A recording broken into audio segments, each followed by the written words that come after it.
Lawrence, Kansas, 1863.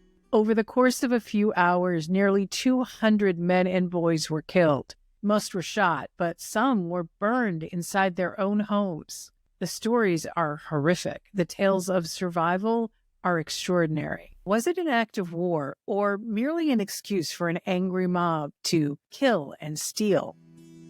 It's the History of Murder, and I'm your host, Clare O'Donoghue.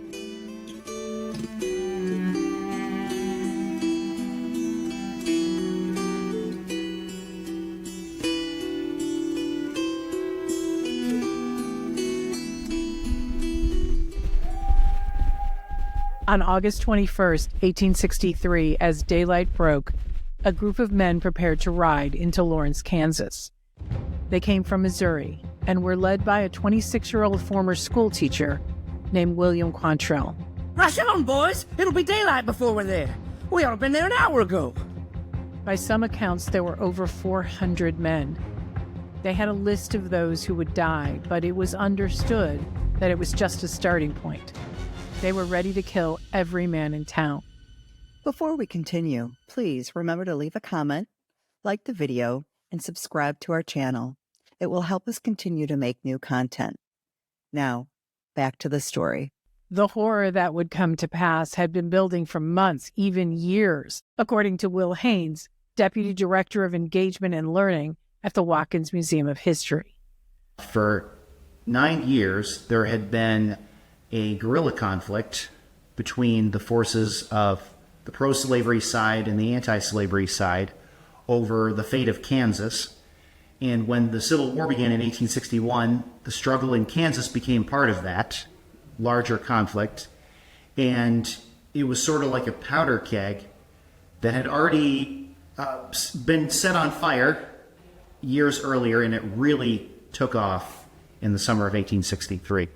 The conflicts began when the Kansas-Nebraska Act passed in 1854, allowing territories to vote on whether they wanted to be slave or free states. It was a reversal of an earlier law, the Missouri Compromise, which would have made the area free. But it was an attempt to satisfy Southern concerns about the balance between free and slave states. What it led to was a rush of pro-slavery and anti-slavery settlers to Kansas, with each side hoping to determine the outcome of the vote. What they found in Kansas was not like the world they'd left behind. Laws were made, but they weren't always followed. There was violence on both sides as people in each state invaded, robbed, and murdered people on the other side. It led to the nickname Bloody Kansas. On January 29, 1861, Kansas was admitted to the Union as a free state. It shared its entire eastern border with Missouri, a slave state. Lawrence, with a population of about 1,600, was a prime target for attacks from pro-slavery Missourians. Lawrence was just a symbol of the anti-slavery movement. Hundreds, maybe even thousands by this point, of freedom seekers were coming to this area. Many of them came here only as a stepping stone to move on to the north or to the west for more freedom and security. But by the time of 1863, a lot of them were staying in town, too. So it was a haven for people escaping slavery.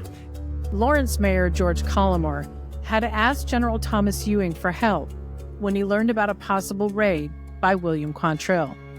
Quantrill, I think, sees this as an opportunity to win one for the South, and as well to wipe out this hated abolitionist symbol of Lawrence, to eradicate Lawrence as a haven for people fleeing slavery, to bloody the noses of the Northerners and Union supporters in Kansas, to loot the town and gain a lot of valuable loot, money, goods, all sorts of things, important element in guerrilla warfare.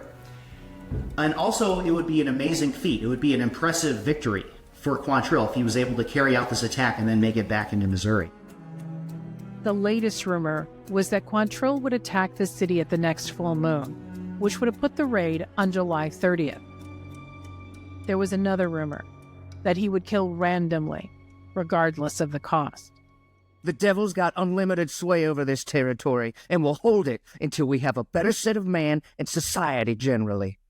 General Ewing issued Order Number 10, which calls for the arrest of anyone giving aid to known Confederate guerrillas. This resulted in the arrest of family members of those connected to Quantrill, mostly women and children. William Quantrill seemed an unlikely man to lead a guerrilla attack. James M. Winchell, a correspondent for the New York Daily Tribune, met Quantrill during the Lawrence Massacre in 1863. He said, "Quantrill would pass anywhere for a well-looking man, and exhibits in his countenance no traces of native ferocity. He is of medium height, well-built and very quiet, and even deliberate in speech and motion. His hair is brown, his complexion fresh, and his cunning but pleasant blue eyes and aquiline nose give to his countenance its chief expression." So apparently he struck people as being kind of a good-looking guy, and rather normal for being this notoriously ferocious guerrilla leader. He tried multiple professions, including schoolteacher, and spent time in Lawrence, Kansas. He often wrote to his mother about his experiences there. I'm now in Lawrence, after having spent over $300 and many a day and night, when I expected either to be killed or freeze to death, and at last were nearly in the settlements to have my horse and all taken from me. You would hardly know me if you were to see me. I'm so weather-beaten and rough-looking. He passed himself off as an anti-slavery man, but in reality, he started working for the pro-slavery side, and he betrayed a group of anti-slavery men who were trying to rescue some enslaved people on a farm in the Kansas City area, and that led to at least one of them being killed. So this was the sort of activity that Quantrill was engaged in before the war. And after the Civil War began, it's not clear exactly when, but he became a leader of guerrilla forces. That pro-Confederate guerrilla organization included Frank James and Cole Younger, who would later join with Frank's younger brother Jesse to form the James Younger Gang. Another member was Bill Anderson, who had by then earned the nickname Bloody Bill. Bill Anderson had political reasons for joining a raid against Kansas, but he also had personal ones. Bill Anderson, who had spent some of his childhood in Kansas, had his time there ended in 1862 when a local judge and family friend, Arthur Barker, went to issue a warrant against the family for stealing horses. A gunfight broke out and Barker killed Anderson's father. Bill Anderson, then 23, was arrested but not charged. He and the rest of his family, his mom, 2 brothers, and 3 sisters, fled. 2 months later, Barker and his brother-in-law, who together ran a small grocery store, were grabbed, shot, and forced into the store's cellar. The store was then set ablaze. By spring of 1863, Anderson had joined Quantrill's group of bushwhackers, a term used to describe mainly Confederate sympathizers who used guerrilla tactics. He was a pretty notorious customer, a desperate character, as people in the 19th century would have called him. There are stories abound of Anderson riding into battle with the scalps of Union men tied to his horse, things like that. Under General Ewing's Order No. 10, allowing for the Union military to round up the family of bushwhackers, Anderson's family was arrested. His sisters were held in a Union jail that had structural problems. On August 13, 1863, the building collapsed, killing 4 women prisoners. Among them was Bill Anderson's 14-year-old sister, Josephine. 2 other sisters were injured. Quantrill, we believe, had been planning this attack on Lawrence for maybe even months up to this point, but he couldn't convince his men to go along with it. Remember, he's not an official military officer. He may have had a commission from the Confederate Army, but he's working as a guerrilla leader. His men are like loosely affiliated with him to a certain degree. So he has to lead by example and by persuasion. And he's having a difficult time convincing his men to go on this very dangerous mission into the heart of Union, Kansas, and attack this hated abolitionist symbol of Lawrence.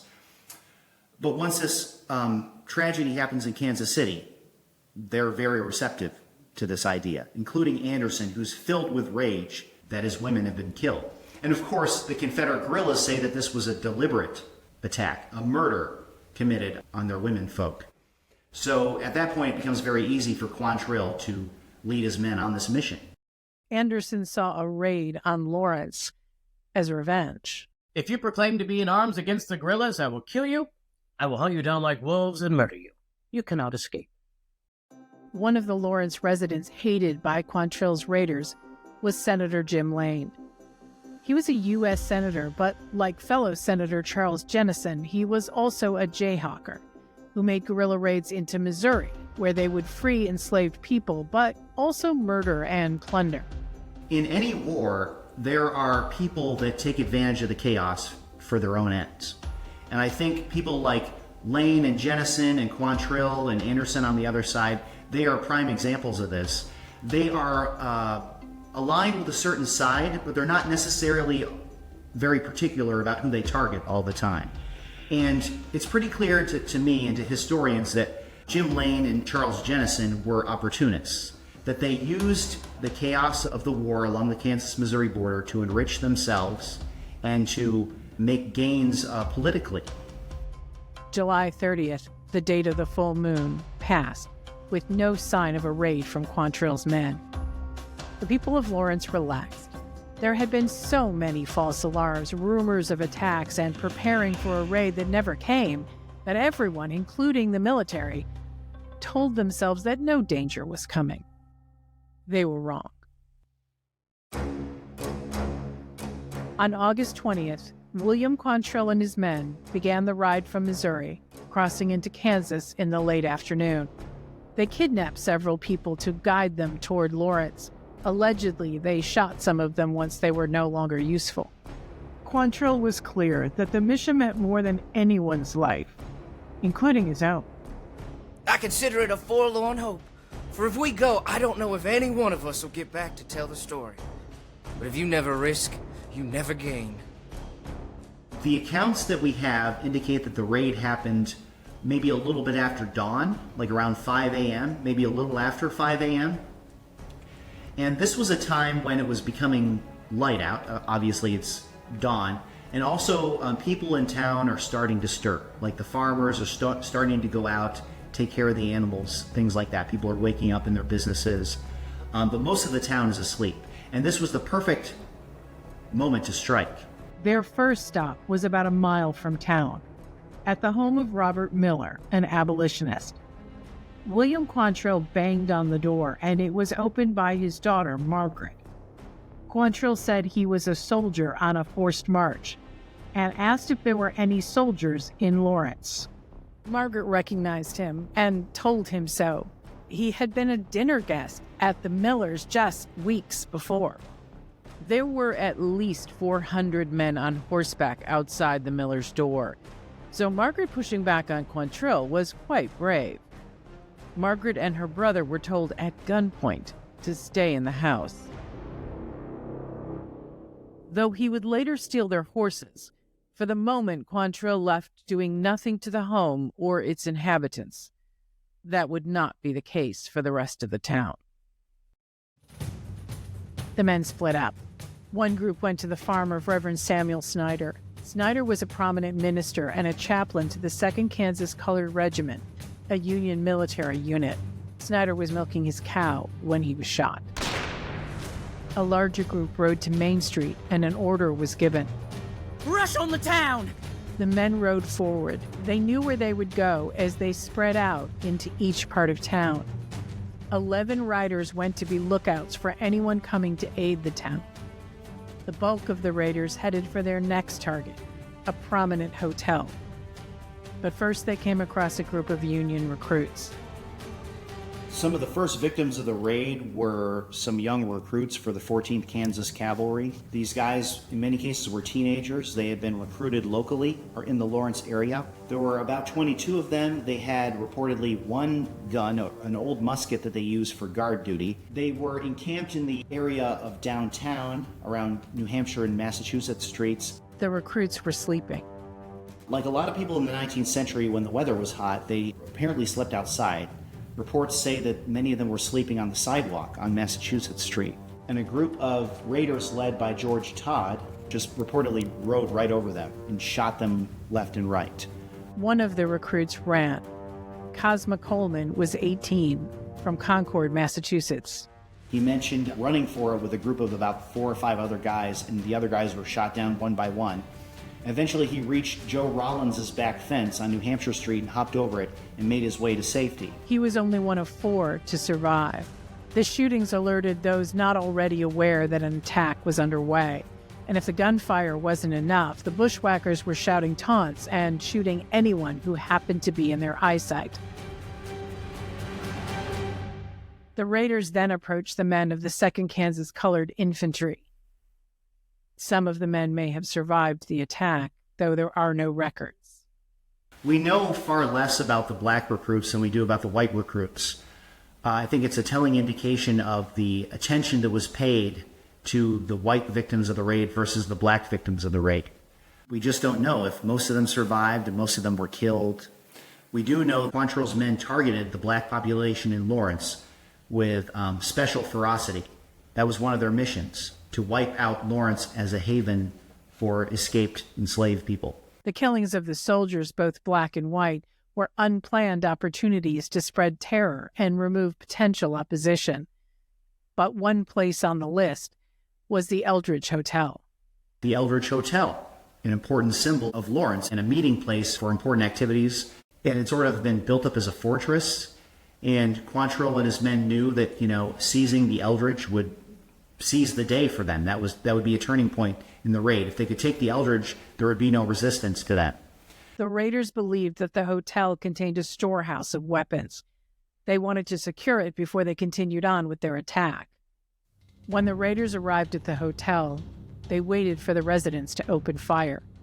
But that was not the case. Mayor George Colomar had required that civilians relinquish their arms, which were then kept in a central armory across the street from the hotel.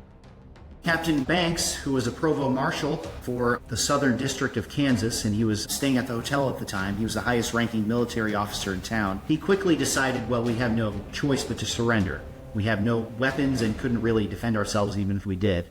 So they had already sounded the gong in the hotel, which they apparently used in the days before wake-up calls to alert people when breakfast was ready, things like that. They sounded the gong to alert people that they were being attacked.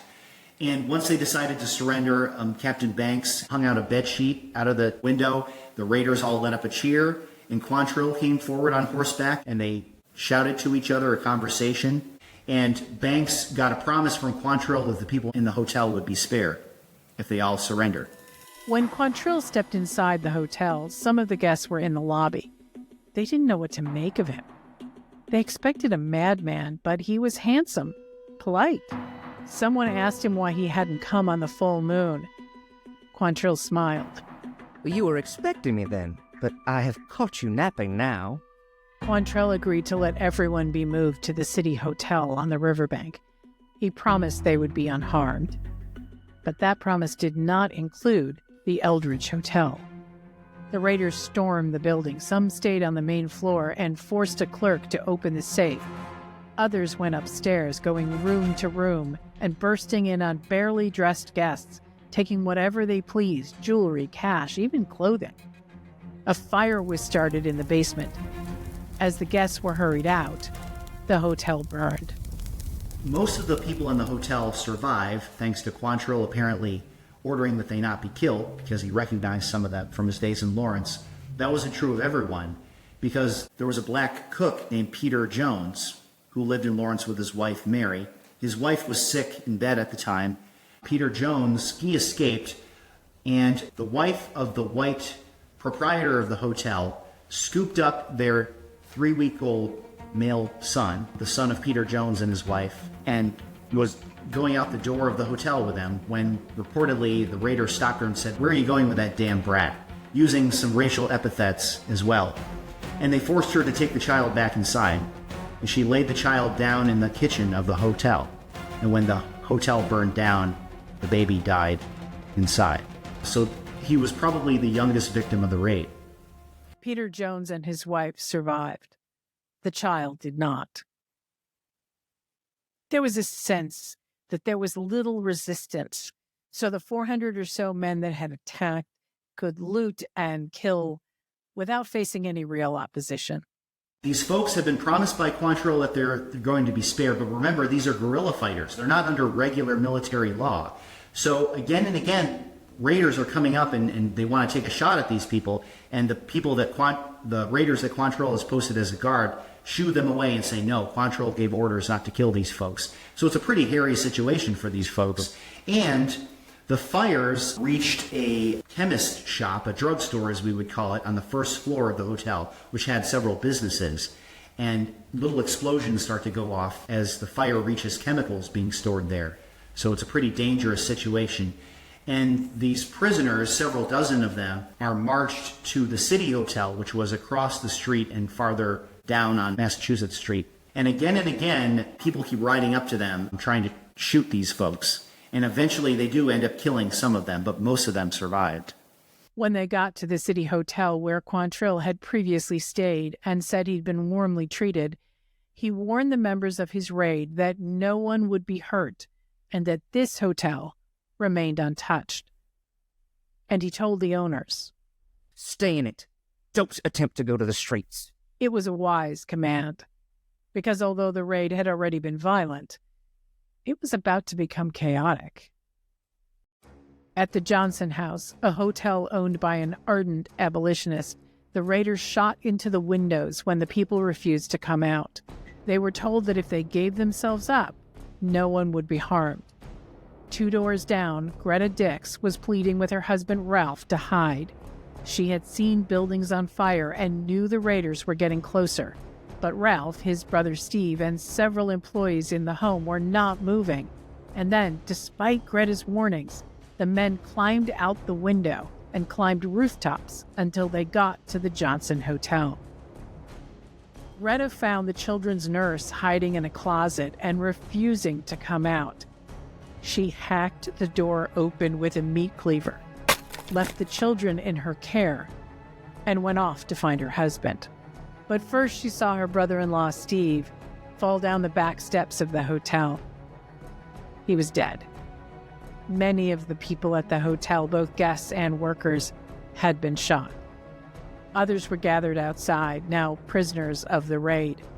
Among them was Ralph Dix. Greta grabbed at her husband and pleaded to the raiders to let him go. They would not. She begged they not harm him. One of the raiders shot another man. The prisoners, including Ralph, were marched a few yards further. Greta held on to Ralph's arm but let go when she fell onto a rock. As she got up, she saw Ralph get shot. The other men in the group were also shot. Then she watched other members of the raid on horseback ride over the dead bodies. When she turned back toward her house, she saw that it had been set on fire. At the Griswold house, Jerome and Ellen Griswold were boarding 3 couples. All 4 of the men were marched into the street and shot. One survived by playing dead. The women were held back from going to their husbands, and they had to watch as the house was looted and burned to the ground. Mayor Collmore heard the gunshots. He knew he would be next, so he and another man escaped into the well just outside the house. Moments later, his house was surrounded. Raiders entered and found only Mrs. Collmore. They allowed her to leave the home while they searched for him. She stood outside by the well. Frustrated they could not find their target, the men set the house on fire. A flame shot into the well. When the raiders left, a 3rd man went into the well to rescue Collmore and the other man, but it was too late for them and for him. Another man on the list was Reverend Richard Cordley. He was an ardent abolitionist and someone that William Quantrill had specifically wanted to find. There are some things to which a man gives a specified service, and there are others to which he gives his entire self. A man does not give sections of himself to the things that he loves. Before the raiders could reach him, Reverend Cordley, his wife, daughter, and a friend had left their home and made their way to the riverbank. Once there, a man on the opposite shore recognized the Reverend and rowed his boat across to them, bringing the 4 to safety. Senator Jim Lane, who had conducted many raids in Missouri, was also on the list. But Quantrill did not want him killed. He wanted Lane captured and brought back to Missouri for a public hanging. Senator Lane was Quantrill's main human target in the raid. He was at the top of that list, whether metaphorically or actually. At the time of the raid, Lane had a newly built house, and it was apparently an impressive home. A black man who was fleeing town, he may have been one of the 2nd Kansas Colored Infantry recruits, came by, knocked on the door. Mrs. Lane answered the door, and the man said, warned them that the attack was coming. And Lane was in bed and reportedly heard that warning, jumped out of a window of the house clad in only a nightshirt, one of those long comical garments that guys wore when sleeping, and hid in a cornfield nearby with a lot of other Lawrence folks. And his home was burned down. The raiders made straight for his home as soon as they crossed into West Lawrence to find him and kill him. His wife, I think, is one of the heroes of the day, Mary Elizabeth Lane, because reportedly when the raiders asked who was there, she said Lane wasn't there. And then, according to the story, she had a conversation with Quantrill. And Quantrill said something along the lines of, please give Senator Lane my compliments and tell him that I would like to meet him on a later occasion, something like that. And Mrs. Lane responded without a beat, under normal circumstances, my husband would be happy to meet you. And their house was burned down, but the Lanes survived. Like Lane, many residents of Lawrence had escaped into cornfields and stayed silent. Mothers told children not to move and proudly said later that they hadn't. Others lived by pretending to be dead. One man had a dead body on top of him. When the slain man's mother came over to retrieve her son's body, the living man underneath begged her to let it be. It was his only chance of surviving. At the home of Reverend Hugh Fisher, the raiders came ready to kill. Reverend Fisher was the chaplain for the 5th Kansas Cavalry and had participated in raids into Missouri. He had become famous for helping Black people escape slavery by getting them to Kansas and other free states. But he was home on the day of the Lawrence raid. As the men came into his home, he hid in the cellar. Mrs. Fisher told the raiders her husband had fled the house. They didn't believe her. They correctly guessed he was hiding in the cellar. In a bold move, she gave them a lamp to search the cellar themselves. Do you think he is such a fool as to stay here? They have already hunted for him, but thank God they did not find him. The men set 4 different fires around the house. Just as quickly, Elizabeth, with her 6-month-old son in her arms, put them out. The raiders set a 5th fire, but this time they threatened to shoot Elizabeth if she tried putting it out. Instead, she went into the house to rescue items, blankets, chairs, and a heavy rug. She dragged the rug to a tree and stacked it with the other items. She sat there with her children, exhausted. The raiders watched her, amused by her efforts. Then they burned down the house. As they rode away, they were certain that the Reverend was burning in the cellar. But Elizabeth had dragged him in the rug, and he was safe under a pile of their possessions. Later on, Reverend Fisher said, I owe my life to my wife's bravery. Elsewhere, Mr. George Bell, the county clerk, was one of the few residents who kept his gun. As the raiders approached, he seized his musket and told his wife he was heading toward Main Street to do what he could do. Realizing the foolishness of one man going up against a mob, he threw his gun away and hid in a barn. The raiders found him, told him to give up and he wouldn't be killed. So he did. And they killed him. There were only 3 or 4 buildings in downtown Lawrence that survived the raid. One of them was a building called the Country Store, which was a dry goods store that sold clothing, things like that. The guerrilla fighters, when they got to this store, there were these 2 young clerks there. They were both about 17 years old. They forced these young guys to measure them for suits of clothing and then handed over the clothing to them. There was a safe in the store, and of course, at every business where they found a safe, they forced the owners to open it for them. One of the 2 young clerks was forced to go to the store owner's home and retrieve the key for the safe. And reportedly, the guerrillas hit him and bashed him on the head the whole way. When he brought back the keys to the safe, they opened the safe, they took out the valuables, they set the building on fire and shot both young clerks and killed them. I feel like when a war breaks out, it's almost like a current gets unleashed and it just sweeps over everyone. And it becomes very easy for some folks to get swept away with this and be part of this environment in which shooting down civilians is commonplace and accepted, and part of war, and part of winning the war. A brutal murder was that of Judge Carpenter. Though multiple groups had approached his house, he had met them all with charm, and they left him alive. But when a final group approached, he wasn't as lucky. They shot him. He ran upstairs and then down. They kept shooting. He slipped into the cellar to hide. They found him and shot again. Then he ran into his yard and fell. His wife threw herself over him and begged they leave him alone. One of the raiders dismounted and was walking around, and looking at the situation, he finally lifted up the woman's arm and shot Judge Carpenter under her arm and finished him off. Then they set the house on fire.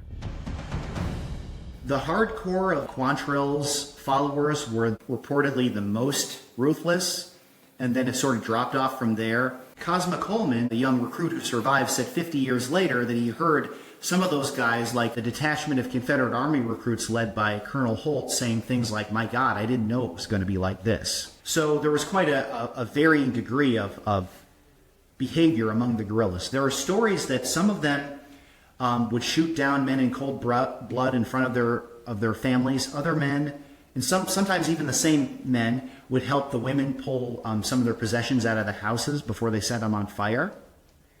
Some of the women would plead with the raiders to pull their husbands' bodies out of a house before it was burning down, and they would oblige them. They saw themselves as gentlemen, as good Southern gentlemen who wouldn't harm a woman. By 9 a.m., 4 hours after they arrived, Quantrill and his men had done their damage. Most of central Lawrence was in ashes. Somewhere between 150 and 200 men and boys were dead, many killed in front of their families.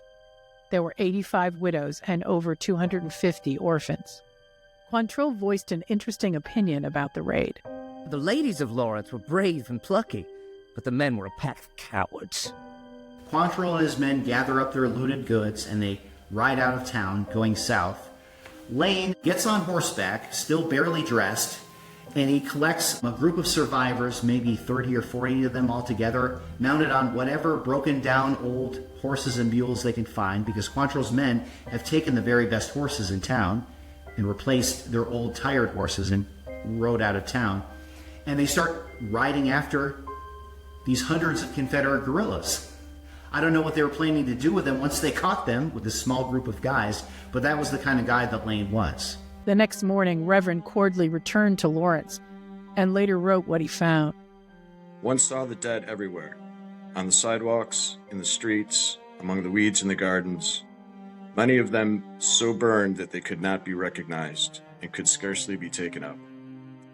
Here and there among the embers could be seen the bones of those who had perished in the buildings and had been consumed. On two sides of another block lay 17 bodies. Almost the first sight that met our gaze was a father almost frantic, looking for the remains of his son among the embers of his office. Early on the morning after the massacre, our attention was attracted by loud wailings. We went in the direction of the sound, and among the ashes of a building sat a woman, holding in her hands the blackened skull of her husband, who was shot and burned at that place. It was a scene of devastation. You really can't do it justice. It's indescribable, really. But what we know from the survivors is that Massachusetts Street was basically a bed of embers. It was a very still day.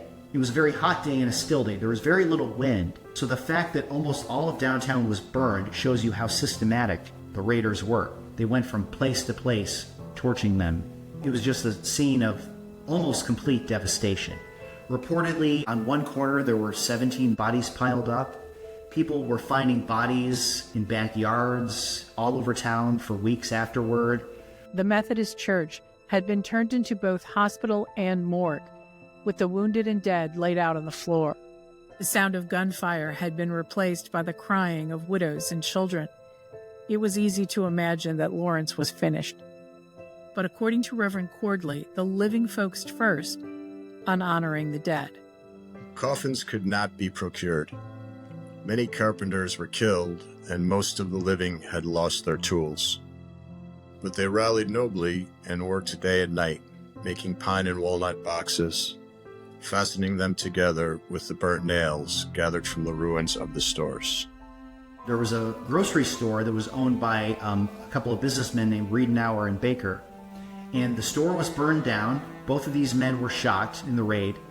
The story goes that Mrs. Baker, that very afternoon, opened the store back up, and she was handing out goods surrounded by the ashes of their store. General Thomas Ewing issued a retaliation order 4 days later. Enacts Order Number 11, one of the most notorious pieces of legislation of the entire Civil War, which is designed to drive all the Confederate supporters out of 4 western Missouri counties and remove that base of support for the guerrillas. The effect that it has, though, is that a lot of people are uprooted systematically, whether they are Confederate or Union supporters or neutral. Tens of thousands of civilians were given 15 days to vacate their properties. Anything left behind, livestock, planted fields, personal items, would be destroyed. Kansas soldiers and other soldiers and civilians from Kansas take it as an opportunity to carry out havoc. And they burn a lot of homes, they kill a lot of men. They basically depopulate a large swath of western Missouri. The devastation that Quantrill caused only led to more devastation. Once back from the raid, the group splintered. William Quantrill no longer had the influence with the men, though he continued attacks against Union forces. He was shot in Kentucky in 1865 and died at the age of 27. Bloody Bill Anderson had been killed by Union soldiers the year before in 1864 in Missouri. In 1890, the town built a memorial to the dead. But as Reverend Cordley made clear in the days that followed the massacre, Lawrence, Kansas would survive. Lawrence has been stunned by the blow, but not killed. We feel confident that she will rise from her ashes stronger than ever.